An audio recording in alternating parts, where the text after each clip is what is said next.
فرعون کا ظلم جب حد سے بڑھنے لگا تو اللہ تعالیٰ کے حکم سے حضرت موسیٰ علیہ السلام اپنے بھائی ہارون کو لے کر فرعون کے محل میں گئے اور فرمانے لگے کہ اے فرعون، میں اللہ کی طرف سے آیا ہوں، لوگوں پر ظلم نہ کرو۔ تو فرعون ہنس ہنس کر کہنے لگا، کون اللہ؟ یہاں کا رب تو میں ہوں۔ حضرت موسیٰ علیہ السلام نے فرمایا، اے فرعون، اپنے آپ کو خدا کہنے والے کی حکومت تو ان چند لوگوں پر محدود ہے، لیکن حقیقی خالق تو وہ ہے جو مشرق و مغرب کی حکومت کرتا ہے، جس نے زمین و آسمان کو پیدا کیا، جس کی زمین پر تمام مخلوقات زندگی گزر بسر کرتی ہے۔ یہ سن کر فرعون زور زور سے ہنسنے لگا اور کہنے لگا، تو دیوانہ تو نہیں ہو گیا؟ اپنی حیثیت دیکھ، اپنے کپڑے دیکھ، ورنہ میں تجھے قید کروا دوں گا۔ حضرت موسیٰ علیہ السلام نے فرمایا، اے فرعون، اگر میں تمہارے سامنے اللہ کی کوئی نشانی پیش کروں تو کیا بنی اسرائیل کو آزاد کر دو گے؟ یہ تمام انسانوں پر ظلم کرنا چھوڑ دو گے؟ فرعون نے کہا کہ کون سی نشانی دکھانا چاہتے ہو؟ دکھاؤ۔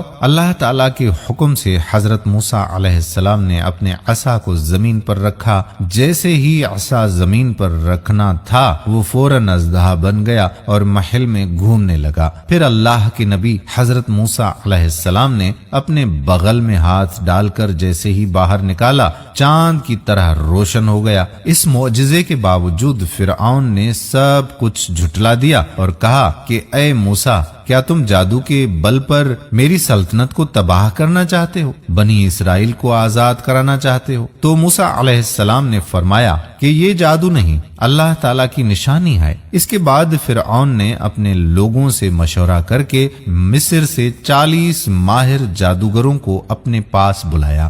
جادوگر لکڑی اور رسی لیے فرعون کے محل میں حاضر ہوئے اور حضرت موسیٰ علیہ السلام کو کہا کہ آپ اپنا کمال دکھائیے۔ حضرت موسیٰ علیہ السلام نے فرمایا کہ پہلے تم دکھاؤ۔ چنانچہ جادوگروں نے اپنی لاٹھیاں اور رسیاں زمین پر پھینکی تو پوری زمین سانپوں سے بھر گئی۔ پھر حضرت موسیٰ علیہ السلام نے اللہ تعالیٰ کے حکم سے اپنے عصا کو زمین پر پھینکا تو زمین پر گرتے ہی فوراً اژدہا بن گیا اور سارے سانپ اور رسیوں کو نگل گیا۔ یہ دیکھ کر سارے حاضرین حیران و پریشان ہو گئے۔ یہ معجزہ دیکھنے کے بعد جادوگر سمجھ گئے کہ یہ تو جادو نہیں ہو سکتا، کیونکہ ہم تو لوگوں کی آنکھوں پر جادو کرتے ہیں۔ حضرت موسیٰ علیہ السلام نے جو کیا وہ سچ ہے اور یہ کوئی غیبی طاقت ہے۔ یہ کہہ کر تمام جادوگروں نے حضرت موسیٰ علیہ السلام کے قدموں کو پکڑ لیا اور حضرت موسیٰ علیہ السلام کو اللہ کا رسول تسلیم کر لیا۔